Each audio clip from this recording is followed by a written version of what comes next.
መጽሐፍ ቅዱስ ላይ እንደገና አንድ ታሪክ አለ። አልዓዛር የሚባል አንድ ድሃ ሰው ነበር። የሚኖረው ሁል ጊዜ በባለጠጋ ደጅ ነው።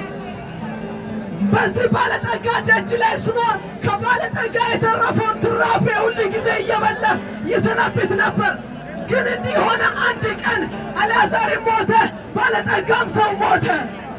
ከሞቱ በኋላ አልዓዛር ምድር ላይ ድሃ እጅግ ራብተኛ ጎስቋላ ሰውየው ከሞቱ በኋላ በአብርሃም እቅፍ ላይ መንግሥተ ሰማያት አለ።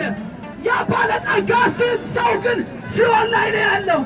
ድንገት ከሲኦል አሻቅቦ አልዓዛርን ሲያይ አልዓዛር ሰላማዊ በሆነ ስፍራ በእግዚአብሔር ቀኝ በአብርሃም ቀኝ ላይ በመንግሥተ ሰማያት ተቀምጧል።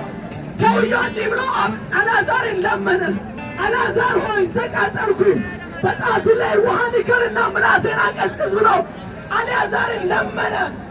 አልዓዛርን ጸለየ። ለአብርሃም ጥያቄ ያቀረበ። አብርሃም እንደዚህ አለ፣ አይ አንተ በምድር ላይ ስትኖር በሀብት በልጥገህ አልዓዛርን ልትረዳውም አልቻልክም። እንድትድን ብዙ ጊዜ ነግረነው ነበር፣ አልዳንክም። ስለዚህ በእኔና በእናንተ መካከል ትልቅ ድልድይ አለ። ስለዚህ አልዓዛር ሊያድን አይችልም ብሎ አብርሃም አወራ። ኢየሱስ ሲናገር እንደዚህ ያለ ሰውየው እንዲህ አለ፣ 5 ወንድሞች በምድር ላይ አሉ። እነዚህ እንዲድኑ እባክህን አልዓዛርን ላክልኝ ብሎ ወደ አብርሃም ተናገረ። አብርሃም እንደዚህ ያለ፣ ምድር ላይ ለእነሱ የሚሰብኩ ሰዎች አሉ፣ እነሱን ይስሟችሁ አለ። አይ ሙታን ሄዶ ካልሰበኩላቸው እነሱ አይሰሙም ብሎ እንደገና ባለጠጋ ሰውየው መለሰ። እንግዲያውስ ምድር ላይ እንዲሰብኩላቸውን የፈቀድኩላቸውን ሰዎችን የማይሰሙ ከሆነ ሙታን ተነስቶ ቢሄድ እነሱ እንዲሰሟቸው አይችልም አለ። እናወራላችኋለን። ዛሬ ከሞትክ በኋላ የትኛውም ውሳኔ የለም። አለፍክ ነው አንዴ። ዛሬ ቀን ሳለ የመዳን ቀን ዛሬ ነው።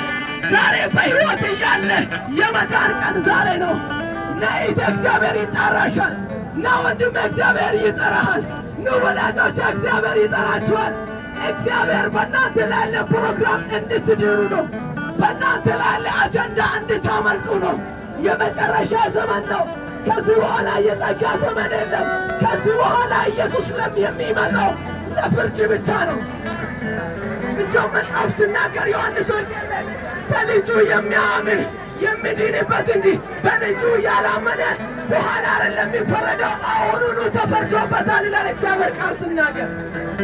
የእግዚአብሔር ፕሮግራም አጀንዳ መፍረድ አይደለም። በመሰረቱ ግን ካልዳንክ ኦልሬዲ ተፈርዶብሃል። ካላመለክ ተፈርዶብሃል። አሁን ካልዳንክ በኩነኔ ውስጥ አለክ። አሁን ካላመለክ በፍርድ ውስጥ አለክ። መጽሐፍ የእግዚአብሔር ቃል ሲናገር ሮሜ 8:1 ላይ እንዲህ ይላል፣ በክርስቶስ ኢየሱስ ላሉት አሁን ኩነኔ የለባቸውም ይላል። አሁን የሚወቀሱት አንዳች ነገር የለም። ኑ ወዳጆች፣ እግዚአብሔር ፍቅር ነው። ኑ እግዚአብሔር ይወዳችኋል። ኑ ቀን ሳለ እንድትድኝ እንጠራሻለን። ቀን ሳለ እንድትድን እጠራሃለሁ።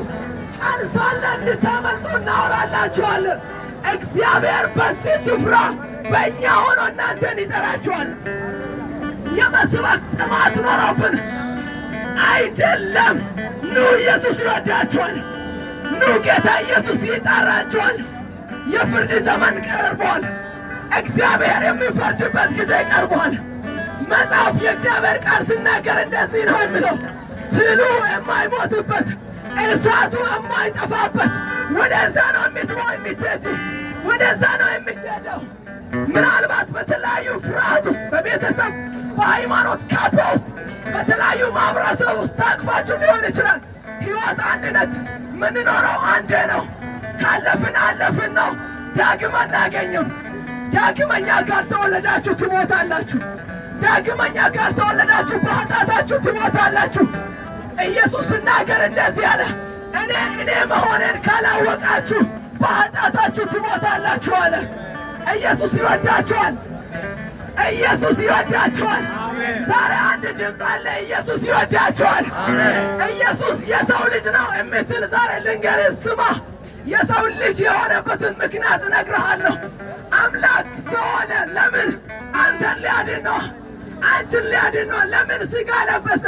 በዛ ሆኖ አያድንም ወይ? ያድናል። ምክንያቱም አምላክ ነው፣ ይችላል። ሰው መሆንስ እንዴት ይችላል? አምላክ እንደፈለገ መሆን ይችላል። የፈለገውን ማድረግ ይችላል። ራሱን አዋርዶ ስላዳነ ሰው ልጅ አልክ። ሥጋ ስለለበሰ ሰው ልጅ አልክ። በክርክም ላይ ተኝቶ ስላገኘ ሰው ልጅ አልክ። ግን ለምን ብለህ ታውቃለህ ወይ? ለአንተ ነው። ስለወደክ ነው፣ ለአንተ ነው። ከእግዚአብሔር ጋር ስለተጣለክ ነው፣ ለአንተ ነው። ኢየሱስ ክርስቶስ ያድናል። ኢየሱስ ክርስቶስ ያድናል። የተጎሳቀለ የሚመስል ያድናል።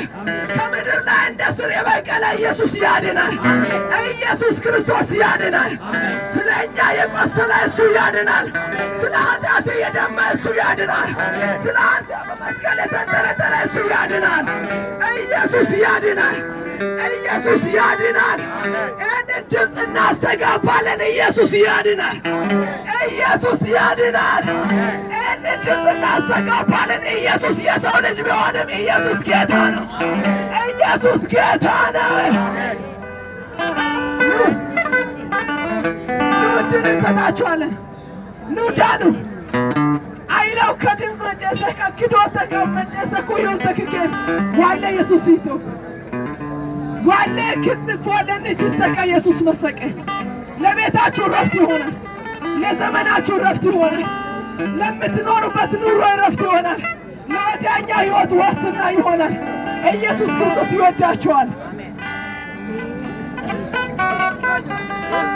አጨብጭቡ ለጌታ።